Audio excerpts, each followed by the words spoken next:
रहमत आलम की बरकतों का वाकया। अस्सलाम वालेकुम नाजरीन, जुनैद इस्लामिक HD पर हम आपको तारीख़ इस्लाम का वो रूहानी और ईमान अफरोज़ वाकया सुनाने जा रहे हैं जिसे सुनकर हर आशिक रसूल का दिल झूम उठता है। ये दास्तान है उस मुकद्दस वक्त की जब रब्बुल आलमीन ने अपने आखिरी नबी हजरत मोहम्मद मुस्तफ़ा सल्लल्लाहु अलैहि वसल्लम की परवरिश के लिए कायनात की सबसे खुशनसीब औरत हजरत हलीमा सादिया रज़ी अल्लाहु अन्हा का इंतखाब फरमाया। नाजरीन, अरब का ये पुराना दस्तूर था कि मक्का के शरीफ और मुअज़्ज़ज़ घरानों के लोग अपने नवजात बच्चों को दूध पिलाने और उनकी परवरिश के लिए देहात और सहरा रेगिस्तान की दाइयों के हवाले कर देते थे। इसके पीछे हिकमत ये थी कि बच्चे शहर की बीमारियों से दूर खुली हवा में सेहतमंद रहें और खालिस अरबी जुबान सीख सके। इसी रिवाज के मुताबिक 1 साल कबीला बनु साद की औरतें मक्का की तरफ रवाना हुईं ताकि वो शहर से बच्चे ले सके और उनकी परवरिश के बदले इनाम व इकराम हासिल करें। इन औरतों में हजरत हलीमा सादिया रज़ी अल्लाहु अन्हा भी शामिल थी। नाजरीन, उन दिनों अरब में सख्त अकाल सूखा पड़ा हुआ था, घास का एक तिनका नहीं उगता था और जानवर भूख से निढाल थे। हजरत हलीमा की माली हालत बहुत कमजोर थी। फरमाती हैं, जब उनका काफिला मक्का के लिए निकला तो उनके पास एक दाची ऊँटनी थी जो इतनी दुबली और कमजोर थी कि कदम भी नहीं उठा पा रही थी। भूख की वजह से उस दाची के थनों में दूध का एक कतरा भी नहीं था।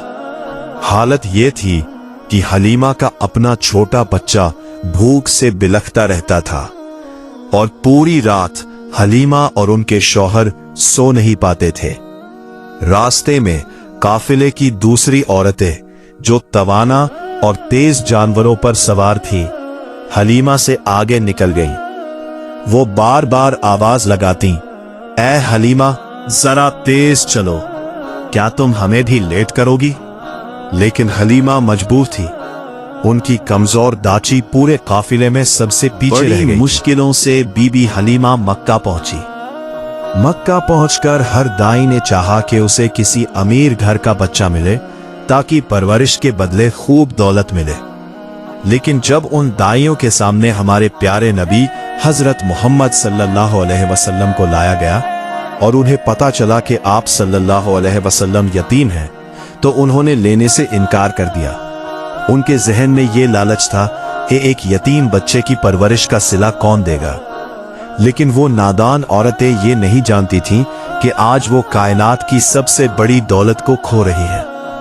काफिले की तमाम औरतों को बच्चा मिल गया, लेकिन हजरत हलीमा खाली हाथ थीं। उन्होंने अपने शौहर से कहा, खुदा की कसम, मैं खाली हाथ वापस नहीं जाऊंगी। मैं इसी यतीम बच्चे को लेकर जाऊंगी जिसे सब ने छोड़ दिया है। यहीं से कुदरत के मौज़ों का सिलसिला शुरू होता है। बीबी हलीमा फरमाती हैं कि जैसे ही उन्होंने आप सल्लल्लाहु अलैहि वसल्लम को अपनी गोद में लिया, उनके घर में बरकत उतर आई। हजरत हलीमा के पास जो बकरियां थीं, जो कहत की वजह से सूख चुकी थीं और दूध का एक कतरा नहीं देती थीं, उनके थन मौज़ाती तौर पर दूध से भर गए। हलीमा और उनके शौहर ने पेट भरकर दूध पिया और सुकून की नींद सोए। अगली सुबह जब वापसी का सफर शुरू हुआ तो एक और बड़ा मौज़ा पेश आया। वही दाची जो मक्का आते वक्त सबसे पीछे थी, अब वो बिजली की तरह दौड़ने लगी और काफिले की तमाम तेज रफ्तार ऊंटनियों को पीछे छोड़कर सबसे आगे निकल गई। काफिले की औरतें दंग रह गई और पुकारने लगी, ऐ हलीमा, क्या ये वही दाची है? हलीमा ने मुस्कुराकर जवाब दिया, लेकिन अब इसके साथ बरकत वाला बच्चा है।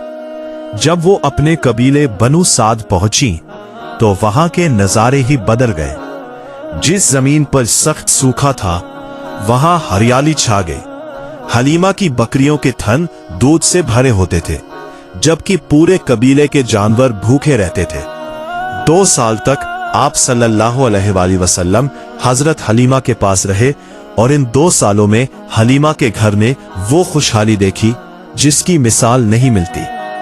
मजीद ऐसी ही रूहानी वीडियोस के लिए जुनैद इस्लामिक HD को सब्सक्राइब करें और इस वीडियो को अपने दोस्तों के साथ जरूर शेयर करें।